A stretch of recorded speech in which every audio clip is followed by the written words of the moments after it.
Hen రే పేర్లు అనేది hen కాదు. ఏ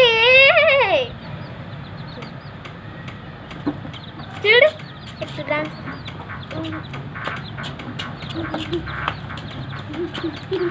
ఓ ఎల్లో ఓ గ్రీన్కి చాలా హ్యాపీగా ఉంది కదా. అవునా ఏ అనుకుంటా బో ఏందే ఏందే అనొద్దు. బాయ్స్ అనకూడదు. బాయ్స్ అన్నట్టు నువ్వు నిన్న అంటున్నా నేను. రాజు నేను పట్టుకున్నా పట్టుకో పట్టుకో పింకిని దీన్ని పట్టుకోవా పట్టుకుంటానే.